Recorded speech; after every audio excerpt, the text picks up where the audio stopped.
ole dot le chuan file le folder chia le tangkai lo ho delete manga space siam bel dan kan storage kan phone memory ti thol dan kan soi le dona hei po hi apoi mo khop maya thakhat te kar thum te ti lo chuan ti lo nuwa han ti thar le chuan 1GB te alo manani 1GB space kan nei bel man 2GB te poni thena chuan chu anita ma saberin file manager emo my files ti khan kan lutang i gallery ani lo kha she tur ni gallery mo photo va enna a khani lawin file manager emo my files ti emo files ti top khata khan kan lutanga chuan phone memory a khan lutang internal storage ti emo lo omanga chuan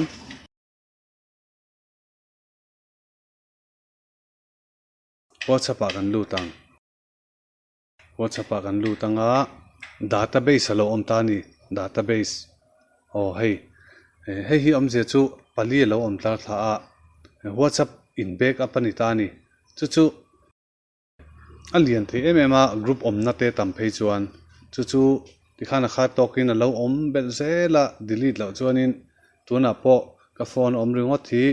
1GB online ni ta ti nani hei 250 chuang vek ani ta 250 MB chuang vek chutin chun 1GB vel kha hei hian alo hekta ni chuwangin he database sunga mi hei ho hi apalin ka delete avain ka delete amaro chu se tu chu backup kha I du ni chuan backup kha om sei du ni chuan athar ber zela kha hei 3 days ago 2 days ago yesterday 12 hours ago ti ain zeu vek tani chuta athar ber khai delete tel lo zel mayang I delete tel lawanga chuan iti le huna ka ni nu velain ti le ngai ti le huna athar ber khai delete tel lo zelanga khairo khachu alian lutuk chong lo pakhat ringot khachu mase angai kher chong lo ti chuan delete vek mai turani ke po angai ka tilem lawa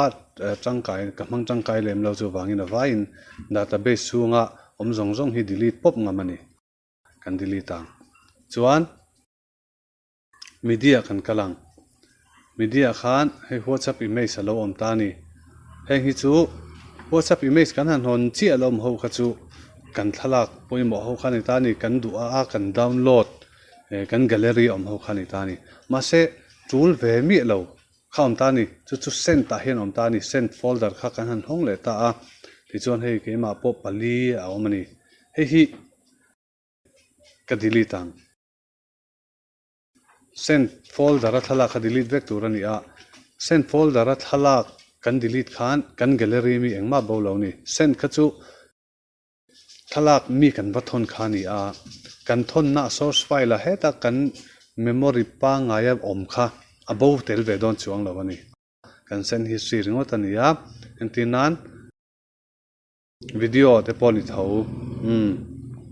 WhatsApp video I honga send tai kalanga ke ma chuan he engma ka nei lawa chuan in delete turam lo send folder mi kha delete vek turani I delete khan engma I file poi moi gallery mi bo don lo tha entinan tha I lo lata a chui thalak chu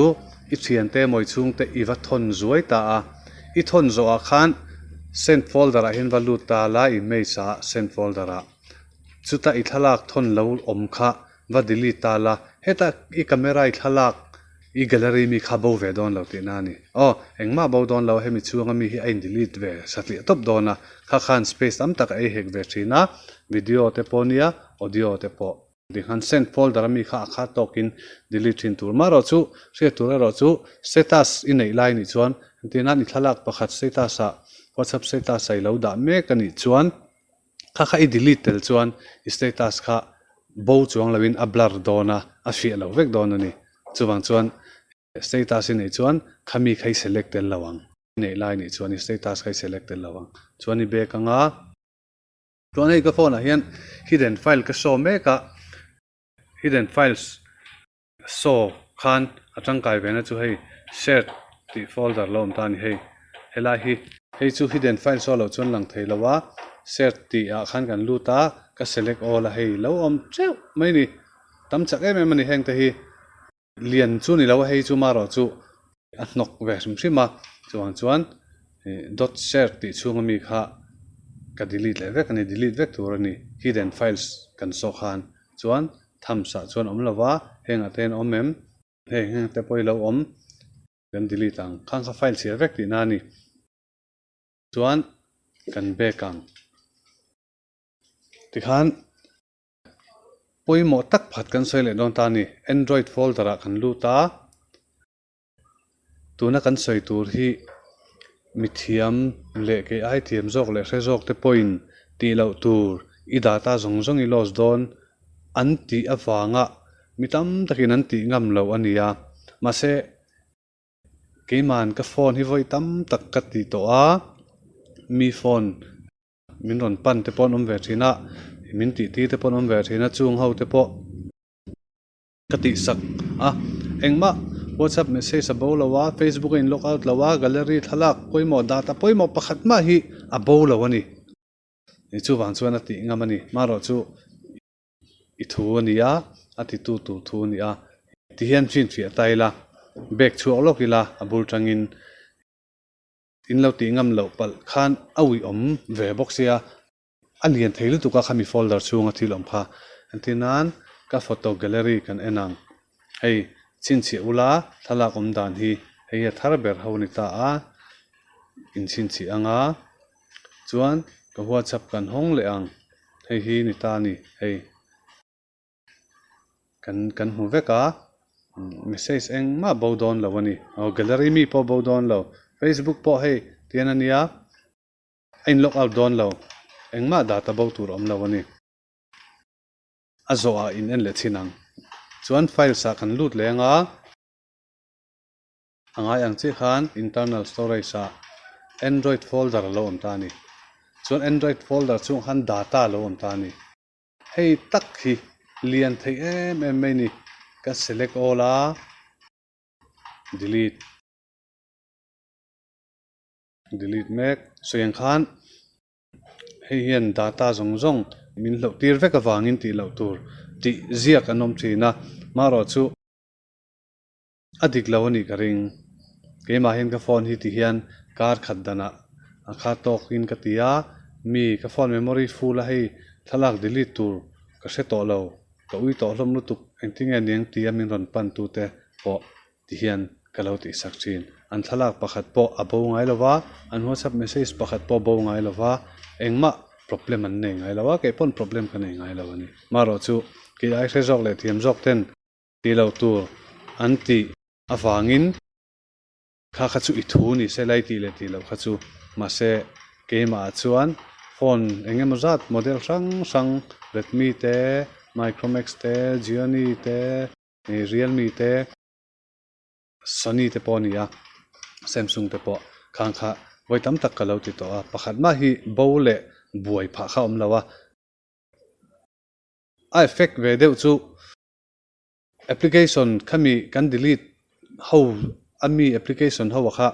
kan va hon le khana voi kha thon na khan tle min lo mon pha ve deu ti nia ma se amon pha ti po hi a se tham lawani chu tiang chuan a poi lawa a hlok na ro chu memory tam tak nei bel na ni lawin delete zau ta a ti khan kan be kang ti khan file le folder delete chu kan zau ta a ti chuan ka lo en ti lo chewa hemi ka ti ma chi khan ka internal storage sa free hi 23GB ni ta ni free storage kha 23 ni ma se kha kan ti zo me chuan 25 2GB free ka nei bel ani chu keima kar khat dana thakata voi ni vel tal ti thina po kan ti hian 1GB te 2GB te space ka nei bel zel ani tangkai khop mai I thalak delete phal lo sang chuang a lengang thalak te deuh phei chu mo lian deuh po zali zanga do na lengang 2GB a chuan akha file le folder delete manga memory ti thol dan ani a chuan atira kan ti ang khan ka photo ka gallery ka so le chinang data android folder a data folder chung om zong zong kha delete lo tur I thalak zong zong te I data I lo sang an ti kha ka delete ma se hei atira ke enti cheu kha ngai ve kalani tro WhatsApp po kan hong le ang ngai vek engma hi bolo ma bo lo ni engma problem om lo delete nga mani maro chu I thu ni ro se